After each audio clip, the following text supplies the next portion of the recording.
Ladies and gentlemen, welcome to another episode of Guardians of the Cyberspace. I'm very, very excited because we have a very special guest with us today. Andy, thank you so much for joining us today.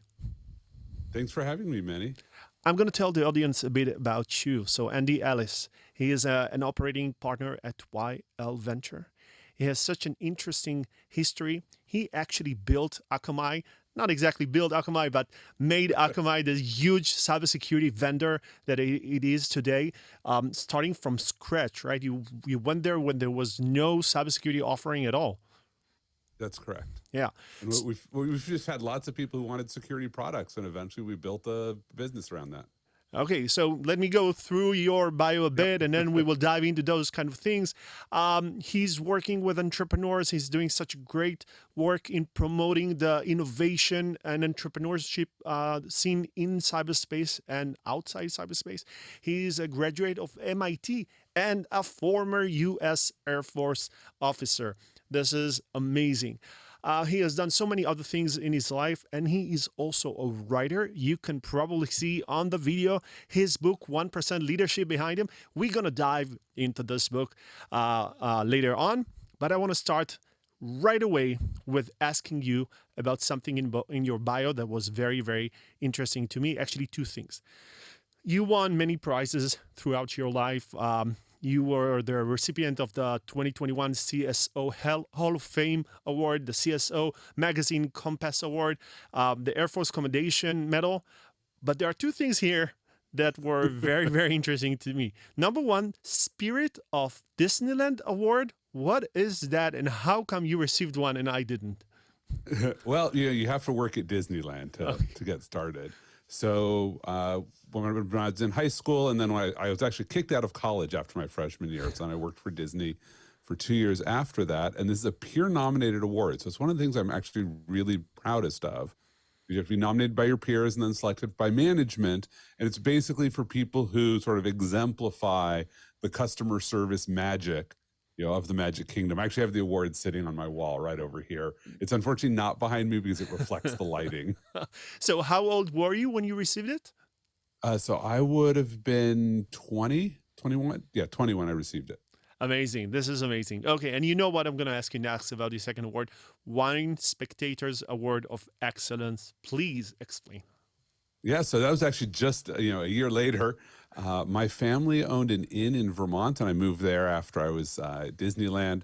I was the wine keeper, responsible for the wine cellar, bartender at nights, also the bookkeeper during the days. You do a lot of jobs there. And we received an award of excellence from the Wine Spectator for the wine list and the wine cellar we maintained. Oh, wow. And so I still keep up with that today. I've got a wine cellar over next to me with probably about 500 bottles in it. Okay, amazing. Is there any specific wine that you like more than others beside the wines that you're, I don't know, not manufacturing or shipping? Or I didn't exactly. No, I don't make wines. I just buy and drink other people's wines. Probably my favorite, American winery is Jordan Wines. They're based in Sonoma Valley up, at the north end of it in the Alexander region. But for Israeli wines, I have to say Castel. Oh, okay. Absolutely. Probably my favorite wine. But I've really started to enjoy drinking Pelter lately. Oh, okay. I think it's a much younger winery, so I think they've still got a lot of room to grow and improve as their vines mature, but it's fantastic. Are you involved in any one of those social network for wine collectors where you buy and sell each other's wine or something like that? No, I'm very familiar with those, and I have thought about it, but I actually kind of enjoy just the joy of getting wines, often direct from the winery. Sometimes I'll buy them, retail, and then I just stick them in the cellar for a number of years. So, last night I had the CRO over for one of our companies. He happened to be in town, so I invited him over for dinner. We opened up a 2013 Jordan wine. Amazing. That, I've had in my cellar for, I think 2017 would have been when they released it. So 7 years it's been sitting in my cellar. That's amazing. And where are you located right now? I'm just outside Boston, Massachusetts, in a little town called Winchester. Winchester. And the time there right now is? It is 9 a.m. Oh, 9 a.m. Okay, so it's early morning. Good morning, Andy. Perfect. So as you can hear now about Andy. He's a very, very interesting person, and I hope throughout this podcast episode we will be able to tap into the great mind of Andy. He has so many interesting stories, and he have done so many things. I want to start by maybe going into your role as an investor, because I think right now it's a very, very interesting period of time, especially for Israelis, but entrepreneurs all over the world. So many crisis situation, worldwide crisis situation happened in the last decade, and that's probably going to continue. We're going to see those long Yep. tail events all the time. Um, how would those kind of things affect your point of view as an investor when you try to calculate the risk in investing in a new startup, taking into consideration there's so much uh, the level of clarity is so low with regards to what's going to happen in the next years on the world politics, but also on the technological side with the innovation of AI that's going to change everything in the next few years. In what way your position as an investor have changed in the past few years? So I think everybody's a little more cautious right now. Some of the later stage capital markets are a little drier. I'm not going to say they've dried up, but it's not as easy to get access to capital in the growth rounds as it was. There was, a few years where basically you just had to say, I'm raising, and you'd have like 4 term sheets in your inbox that afternoon. They weren't always favorable, but it gave you something to negotiate from. And that's certainly a lot less the case right now. Hmm. So we're less looking for, oh, is this an idea that we know somebody is ready to buy, this year, that they'll buy the company functionally by investing more money, and more, is this a company that's going to be able to be stable and execute? And if they're going to take 24 months to get to their next round instead of 12 months, do they know how to run a business that way? So I That's think what we're starting to see is more repeat entrepreneurs. I think they have an advantage in this market, that people say, oh, you don't lose 6 months trying to learn how to run a company. You save that time in the early stages. So I think this is a very, very interesting point. You're saying in a world where there is a lot of uncertainty, investors would put more emphasis on the ability to run the business instead of trying to go to a first exit route or something like that.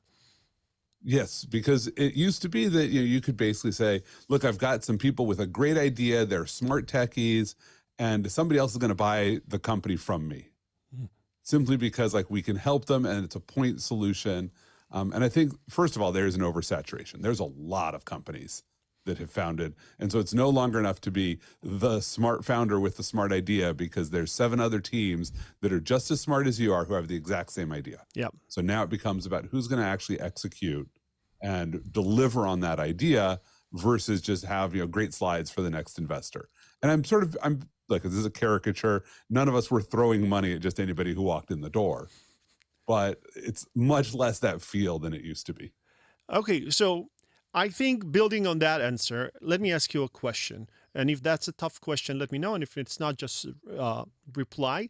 How do American investors see Israeli entrepreneurs? So I think it's a complex answer. So I'm not gonna say it's a hard, it's just complex. There's an advantage that Israeli entrepreneurs have, in my opinion, and certainly in the cybersecurity world, which is cybersecurity is all about managing risk. And there are very few peoples on the planet who live with risk day to day in their lives like Israelis do. So you start with an advantage. You also get fantastic educations, in the military. Like, I'm from the military as well. I did my academics before the military, which is, probably a little different than many Israelis do. But there's this benefit of a real world experience that you don't find from people who just, got their PhD and want to go found a company. Let me tell you Yeah. a very short story that someone told me. There was an American CEO, not a CEO. He was like a manager, a middle class manager, not a middle class, like a middle Yep. level manager in the organization. And he managed 2 teams, one of which is in Israel, one of which is in the United States. And he talked about the difference between those 2 teams. And he said, I have this crazy idea. I wake up in the morning, I have this crazy idea, and I talk to my American manager, the team leader that I manage, and I tell them about this idea. And he listens, he allow me to finish everything that I have to say. He said, you know what, this is a very complex thing that you want us to build. Let us check, and we'll see what we can do. 2-3 weeks later, this team leader comes with a whole plan on how this should be built step by step, what kind of Yep. resources.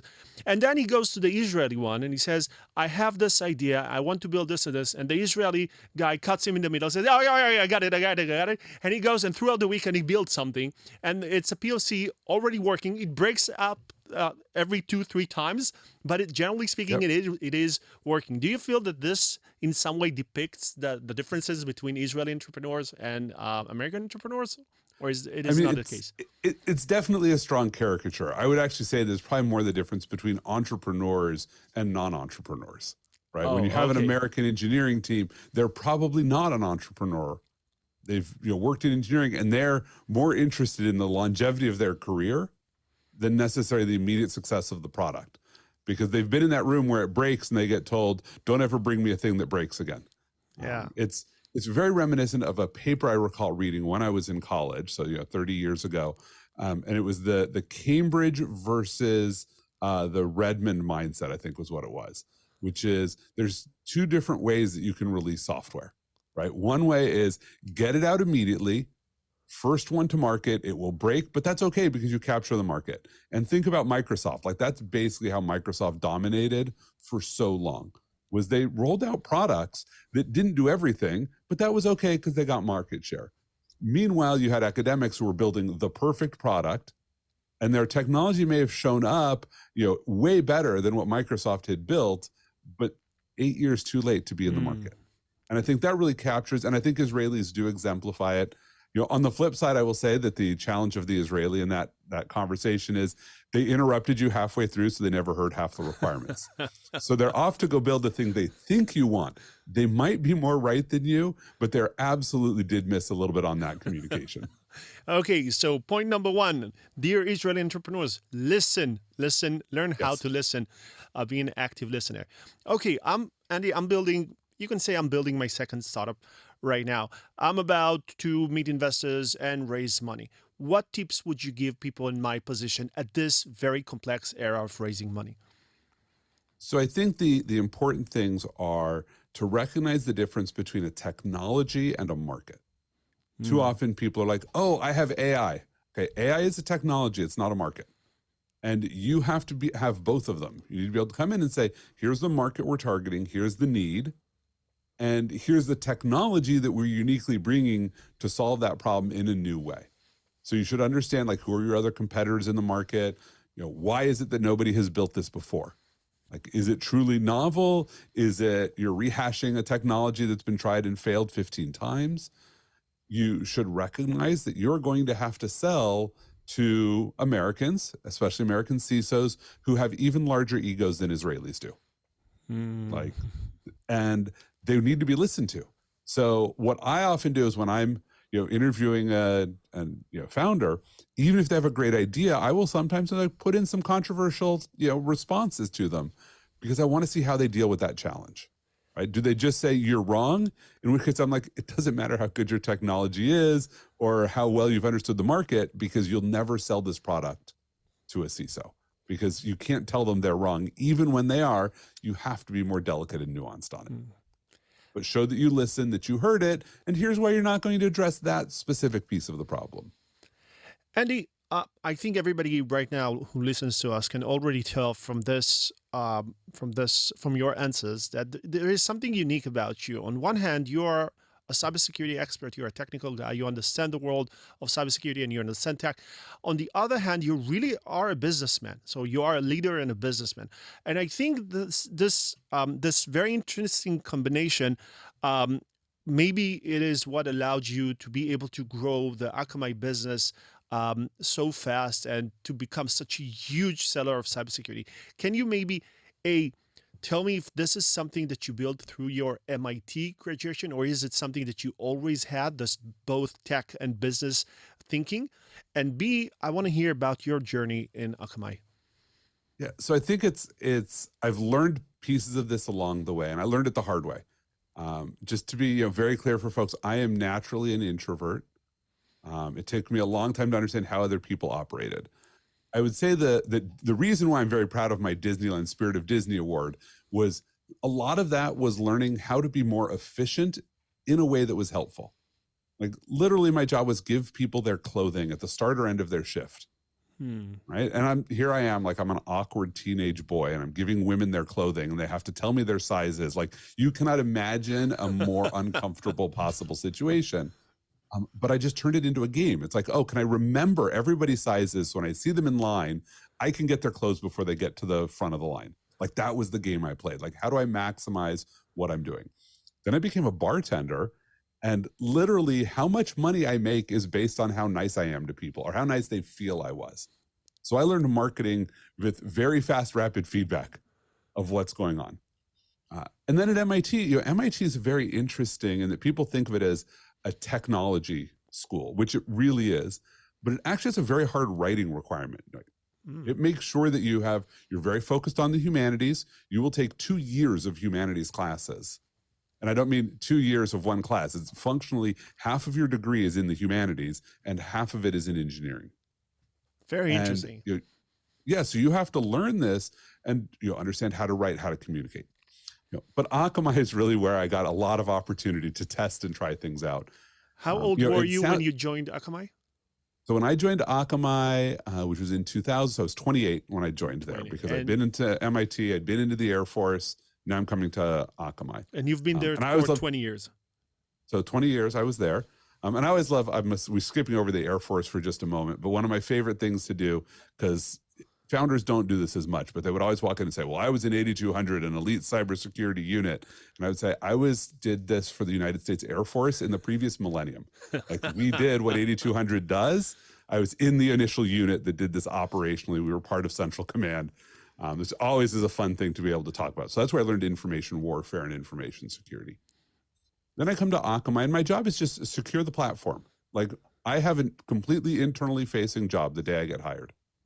And within like 4 weeks, I get a phone call from a sales rep who says, hey, I got to go pitch a bank downtown and their security team's going to show up. I need you to be there. And I'm sitting here and I'm like, you want me to do, I have no idea how to go on a sales call. So there I am. And literally the security team was like, how many SSL transactions per second can one of your servers do? I'm like, we have like 6,000 servers. It doesn't really matter. And I know 6,000 doesn't sound like a lot today, but in 2000, that was a massive network. Yeah. And I kept doing these. I get sucked into doing sales calls and, every vendor RFP has security questions. Like that's a norm today, but 20 years ago, it wasn't. So I built one of the first customer trust teams. We didn't even call it that. I literally called it Sec Sales, which was one of the worst names ever. How bad I was at marketing. I did not think about what happened when you said really fast the phrase Sec Sales. Notice I put in a glottal stop because I can't not have it in there. And so I'm doing these things and then your customer says, but why doesn't your system do this? And I'm like, well, that would be a product feature. And I'm like, oh, maybe I should build that product. So I have, on the wall behind me, you see a couple Lucite cubes. Those are patents for cybersecurity technologies that we built and took to market. Amazing. Customers wanted to have a TLS CDN where we could host everything for them with the front end. And I didn't actually believe it was possible. I'll be very honest. I was the naysayer, traditional security person. And Danny Lewin, our founder, who passed in 9/11, but former IDF operative, he said, no, we're going to be able to do this. So we built the first lights out TLS CDN, revolutionized the web, honestly, right? My technology, Danny's inspiration. And then we kept building on that. But every time we took something to market, they were like, well, we don't have anybody in marketing who understands this. So Andy, can you help us write the literature for it? Or we don't have a product manager for this. So Andy, can you be the product manager and explain this at sales kickoff?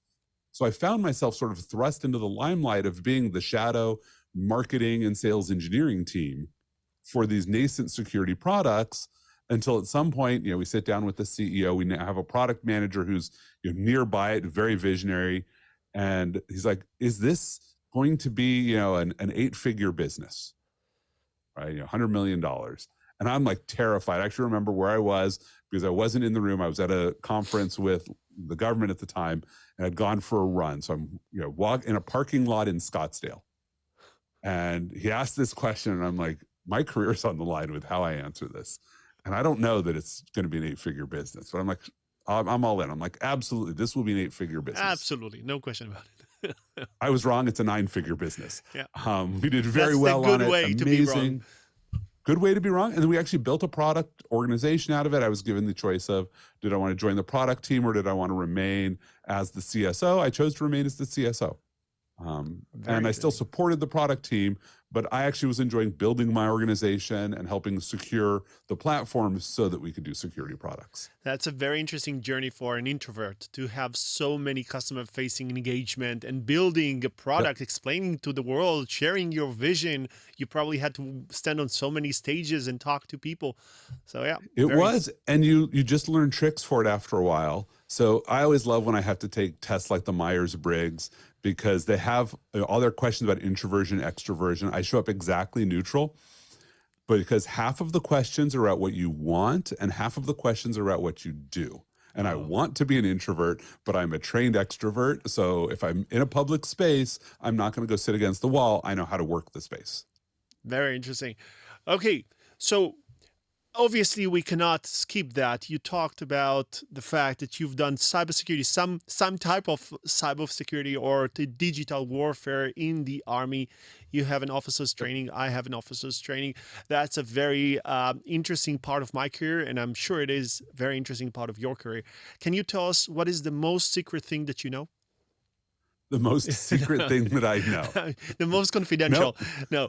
Okay, I know an awful lot of things that I still don't know the classification status of them. So I'm very careful to stay away from them. I'll tell you one of the things that's actually the least secret, but was treated as very secret for a while. Okay. Which was the unit that I was part of, the 609th Information Warfare Squadron. I'll go read about the history of it. It doesn't exist anymore. We had both a defensive operation and an offensive operation. So the offensive team worked right across the hall from me. We collaborated on a regular basis. Mm-hmm. And for a very long time, that was a classified part of the mission. So everything we did only mentioned defense. And there was a classified mission that said defensive and offensive cyber war. Like in all these places, like literally the phrase and offensive was classified. Everybody knew we did it. Like it was like one of these worst kept open secrets. When they finally declassified it, I was like, thank you. Because I had literally had to memorize 2 missions. Yeah. Do you know what? This is very similar to what happened in Israel. So I was the CISO for Unit 81. And for many years, I was not even allowed to say that I was part of this unit. The number was so secret, nobody touched it. Right. But since 8200 became so famous and suddenly nobody knew that there are other amazing units in the intelligence, there was this PR movement inside the intelligence services saying, yeah, we should start talking about this unit as well. And this is very, very interesting. How do they sometimes declassify things just because they want to enjoy the PR? And the PR is important because I think the unit started discovering that it's very hard to attract young people if they don't know anything about this unit. Right. So yeah, this is one of the reasons that they started talking about that. Yeah. So there's a lot of politics into that. I want to talk about the future of cybersecurity for a second. Okay. And then we will touch your book because it is very, very interesting. Can you talk about the big trends and the big problems that you think entrepreneurs should solve, or do you think that there are the biggest issues that the cybersecurity world is going to face in the years to come? Sure. So I think the first way you should answer that question is by saying, what will businesses look like in 5 years? Don't worry about the security issues yet. Think about what business transformation will be. Because in one sense, you want to target either where people will be or where they will be stuck. Because there will be people who are stuck in legacy environments and get abandoned. And there's certainly a market to go after there. Lots of people like, oh, that's not a very exciting market. But honestly, that's where very large businesses are going to be. They have billions of dollars of capital stuck in dead weight. They've got to support the dead weight. So you can go for that. Or you can say, what do businesses look like 5 years from now? And I actually just wrote an op-ed on this called The Death of the CIO, designed to be provocative. But the idea is that companies will no longer own IT. That IT is entirely going to be outsourced. You'll be a SaaS native platform in the same way we talk about cloud native for your applications, SaaS native for running your business. right? You'll be using HiBob for your HR. You'll be using your Trinet to deliver, the benefits, all of these different things. If you're a normal company, you have like 1,000 SaaS vendors. If you don't think you already have 500, you should go talk to your CMO. Your CMO is like responsible for half of your SaaS apps as it is today. And so if you look at that world, then you say, okay, well, the traditional IT model of like, let's go figure out how to secure the network goes away. There's no network anymore. I know more and more startups who are buying a firewall off of eBay or the equivalent to install in their corporate facility, which is really like a Wi-Fi cafe, so that they can say they have a firewall. Not because they're doing anything with it, but like people are still saying, we have to have a firewall. Well, that tells me the firewall business is going to have a trouble 5 years from now. Yeah, but how do you solve the problems of a SaaS native business? That's a very interesting point. I see that all the time. Companies which are not tech companies, like law firms and I don't know, other type of companies, sometimes don't have any network. Everything is SaaS. They don't have anything that which is not SaaS. And still they get those questionnaires sometimes from big customers saying, what is your firewall? How do you protect your network? We don't have network. How do you make sure that information is being transferred locally? We don't have local information. We don't have all of those. Yeah, absolutely. Okay, so thinking about the business, what's next? What else? So the other thing is, up till today, we've thought of computers as being owned by the enterprise, and that the interface between our users and our company is the keyboard. And I think that model is broken. First of all, it's why we have ransomware outbreaks. It's remote administration of every machine, which means you pop administration and you get every machine and you shut down a business. But it fundamentally is not aligned with how people operate. Computers are part of people, right? You walk around, you've got an iPhone or maybe an Android, or if you're really retro, a Palm Pilot, somewhere in your pocket. That's part of you. And if I said, oh, no, that's part of me, the company, you'd be like, that feels a little bit weird. And I think the desktop or the laptop is in that same boat, especially as people do more gig work. I work with 15 companies. I have access to data from like 5 or 6 of them. I'm working off of one computer. Nobody gets remote administration to my computer because none of the companies would trust each other. But I have to do it myself. There is not actually a technology designed to support this. So if you're out there thinking of ideating, I give this idea away to everybody because I want it to exist. I call it the Zero Trust Endpoint Defense Administration and Keying Agent, right? Which conveniently is Tzedakah as an acronym for. I always got to backronym something in. Yeah. I want an agent that runs on my device that is accountable only to me, but that will do things like establish X509 keys for anybody I interact with, will provide administration and defense on my machine, keep me up to date, and then just provide an assertion to any company I work with that says, yes, Andy has actually taken all of his software updates, this machine is defended, and that there are no remote administrative access to this machine from anywhere, so that your data is safe. Like, that's really what I want. That's a very interesting that's going to be part of the enterprise of the future. Don't you think that maybe we will not have endpoints in the way we think about them right now in the next 5 years? Maybe we will have endpoint as a service. That means that you will have hardware, but everything will run on the cloud? So I think the data will be in the cloud, but I don't think everything will run in the cloud. I think the idea of VDI, virtual desktop interfaces, is the wave of the future. I think it ignores how much latency impacts the user experience. Right? Think about what we're doing right now. Like, we're recording this on Zoom. My Zoom client has to run on my machine. Yep. Now, on my machine, most of my data is in fact on the cloud.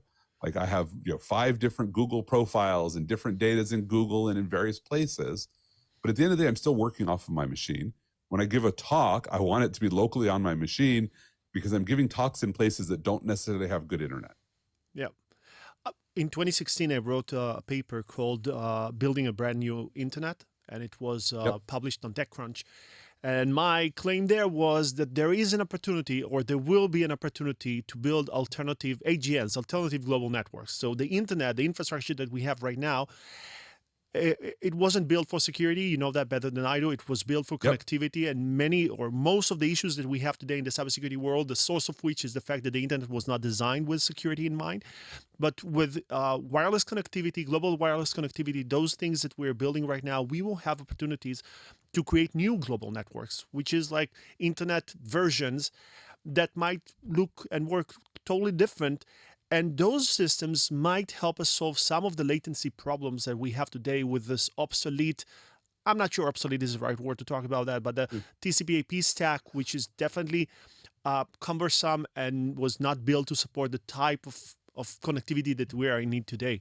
So Yeah. maybe talking about a strange future, this is also an option.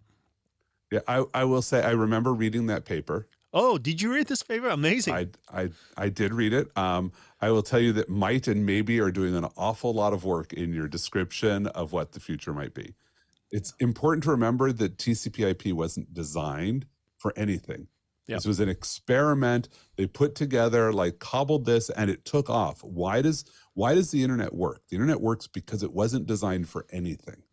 Not that it wasn't designed for security. It had no design parameters. It's building blocks that anybody can take and adapt and do what they want with it. Its greatest weakness is actually its greatest strength. Yep. And for us in the security world, that basically means we are guaranteed employment. Yep, absolutely. Andy, let's talk about 1% leadership. It's amazing. Writing a book is a hard task. How much time did it take you to complete the writing of this book? So that's a hard question because it was 3 years on the wall, but that's not that I was only writing a book. I had a full-time job at the time, and then I had done my semi-retirement, become an operating partner and doing other work. So I don't really know how long it took me to write the book. And for me, I write in a very unusual way. It flabbergasts many of the people I work with when I'm doing content writing, which is most of my writing is done in my head. And then I sit down and I write something. Oh, and my first drafts look like most people's fourth or fifth drafts. Oh, very interesting. So the way you go about it is that you're thinking, you're analyzing, and when you feel that it is good enough, then you take it and write it on a paper? Exactly. Okay. And so like if you go read my Death of the CIO op-ed, right, Google that, you'll go find it. That literally is a first draft that had 2 editors run a pass across it just to tweak a couple of wordings. Wow. Because this was in my head. I'd been thinking about it for months before I finally wrote it down. So it's not really a first draft, it's just a first written draft. So when I wrote the book is written the same way. It is not this massive 300-page treatise on one topic. It's a collection of short essays. So it's 54 essays about different leadership topics. I've been to a lot of leadership training. I'm sure you've been to, I suspect the IDF does very similar to the Air Force. It's like, here's some mandatory fun. It will be leadership training. I've been to it in corporate America. I've read so many leadership books. And I find that they suffer from 2 cardinal sins. So one sin is they are almost cultish. They basically say, here is the one true way. You must do this thing, and this thing will solve all of your problems, and you will be an amazing leader. And you hear that today. I think growth mindset is probably the most recent cult that sort of swept through corporate settings. Everybody said, all you have to do is adopt the growth mindset. I'm like, you don't actually know what the research says about that if you think that will solve all of your problems. It's a nice to have. It's not the only thing. And then the second sin, and this is mostly around leadership books, is they take that one thing. It could be summarized as a tweet. Yeah, it in that 140 is absolutely characters. true. Yep. Right? Maybe 280. But who's going to spend $30 on a tweet? So you have to hide your tweet inside 300 pages. Yep. I find both of these things offensive. Absolutely with you on that. So my book is 54 tweets. Each tweet headlines a chapter. So the summary of the chapters is literally table of contents. That's the whole syllabus of the book. And then each chapter is, when I'm not talking to, Israelis or Jews, I say it's like a Zen koan. It's like, here's a story, and then here's my explanation of the story. For those of you with any religious background, that's very Talmudic. Like, oh, here's the story, here's the Gemara, here's the, here's the way to explain what's happening in that story. Let me tell you something interesting about your book that you probably know, but that was, to me, it was a bit of a surprise. You're calling your book 1% Leadership. And this book actually deals with leadership and not management. Many times Yes. when people talk, when they give the title leadership, actually what you get is manager's skill set, how you would be, how you want to manage people. But here you're touching much deeper topics like who you are as a person, who you should be, how would you grow as a person, how you should develop your point of view of the world. And this is very, very unique, I think. I like to think so. And I really dislike how much people say that leadership and management are the same thing. And I say, don't even use the word management, say authority, because that's really what you mean, is that leadership is about authority.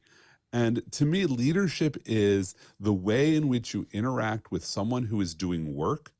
And for the purpose of this, work just means spending energy to create value. Like what you and I are doing right here is work. Our listeners are doing work, right? They're spending energy to create value in whatever they're doing for the rest of the day. Hopefully this has added some value. And so leadership is every time you touch that, which includes touching yourself.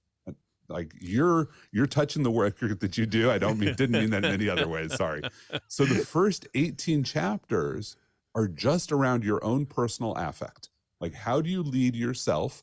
Now, this will be visible to the people around you. But I often find people who become authorities and then they get leadership training, which says your people should do X. And they themselves have never even tried it. Like, it's okay to give somebody advice that doesn't work for you, but might work for them. But you can't give advice to somebody that you have never tried yourself. So that's the first 18 chapters is just you. So give us one or two tweets from your book, something that you would say, this is a message that I think everybody should carry. This is something I want to give all of those cyber enthusiasts or entrepreneurs that they should take with them. Wow. So this is the hard part when people always say, only one. So I have to decide which is going to be the right one, for this crowd. And since we're in the entrepreneurship side, I will go with, if you're not failing enough, then you aren't taking enough risk. And I think actually that's slightly different phrasing. But think about that large company, right? That we started with this analogy of that American engineer who's going to be very careful to get it right. And the problem is you have a lot of corporations that basically disincentivize failure so much that nobody takes any risk.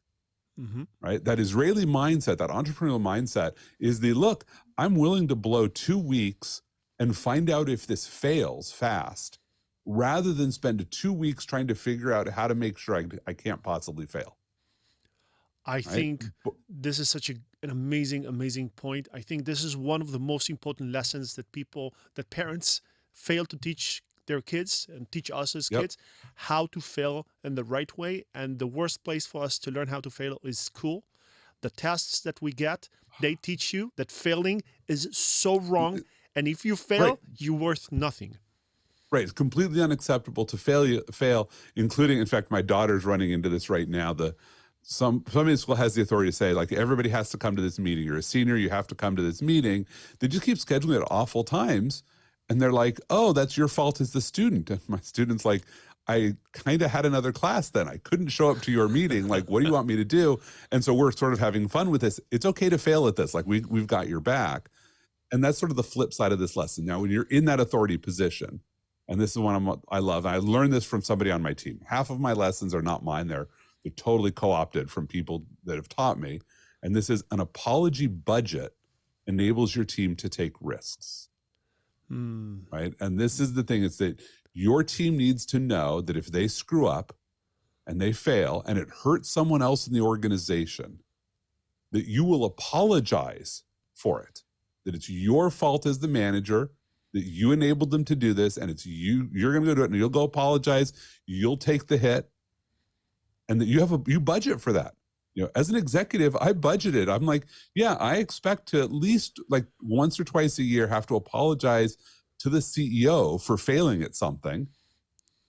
And I would go to people and I'd say, look, I keep giving you work and you've never failed at it. I need you to take more risk, which sounds very weird. But I'm being successful. You're being successful, but too slowly. Yeah. You're only getting done a third of what I think you're capable of, but you're very careful never to take risk.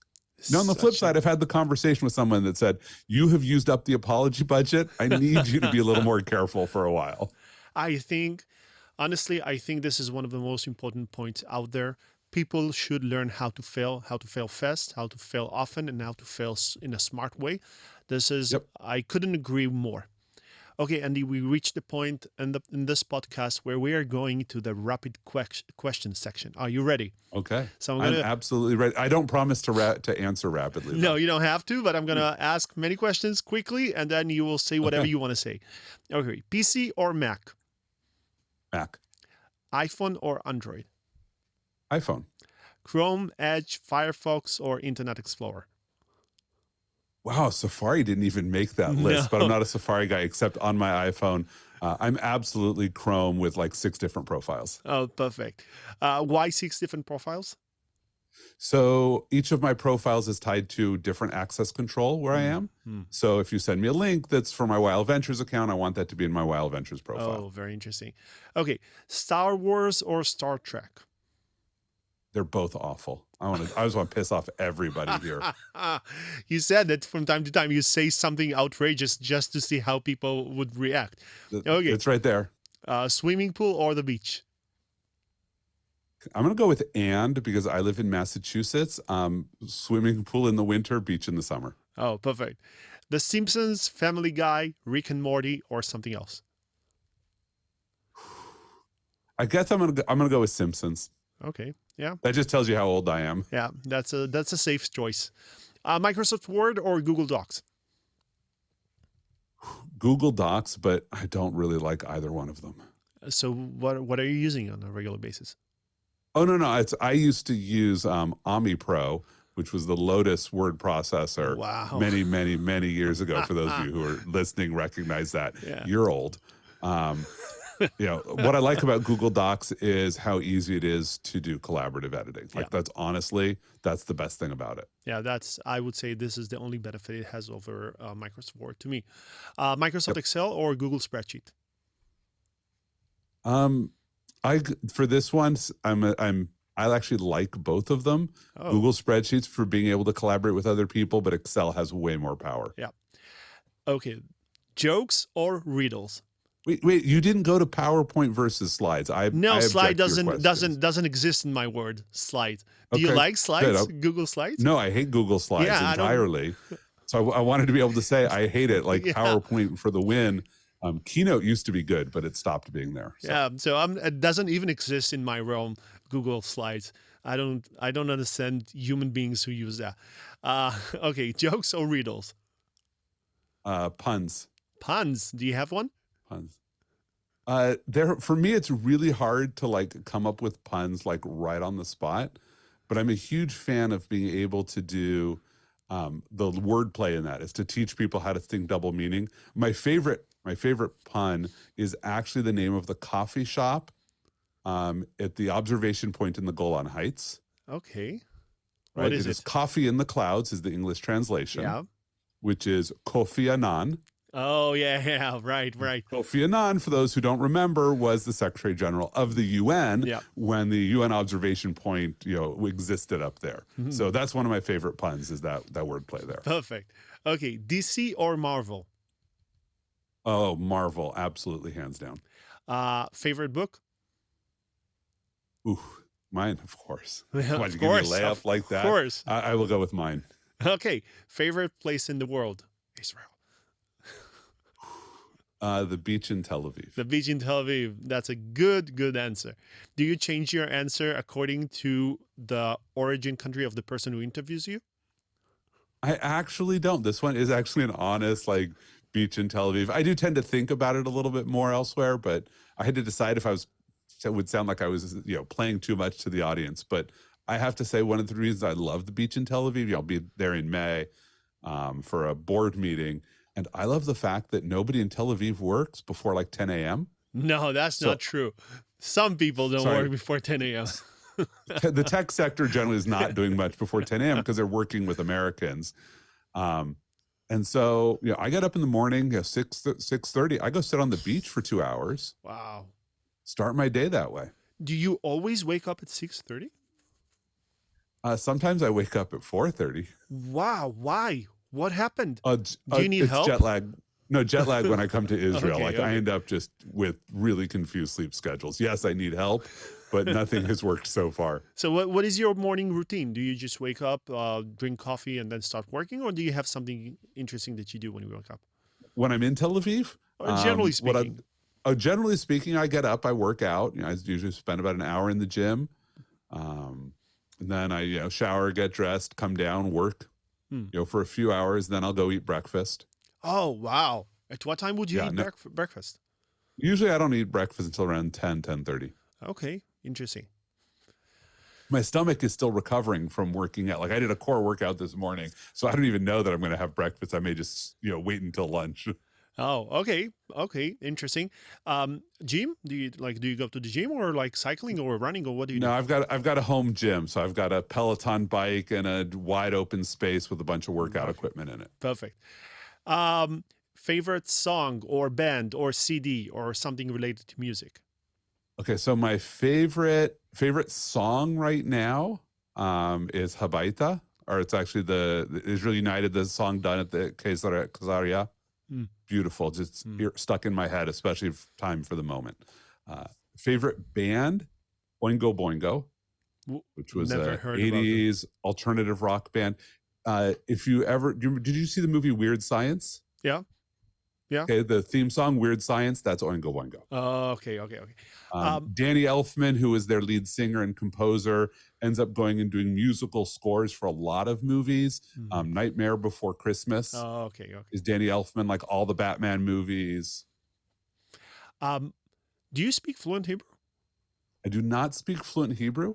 I'm strong at liturgical Hebrew, and I've been working on my conversational Hebrew, but it's not very good. I mostly have a few things I can say, and I can listen and pick up Yeah, the because gist of things. throughout this recording, you already used 20 or 30 Hebrew words. So I was starting to suspect you that you might force us to speak in English just because you like it better. No, just kidding. This is an English speaking podcast.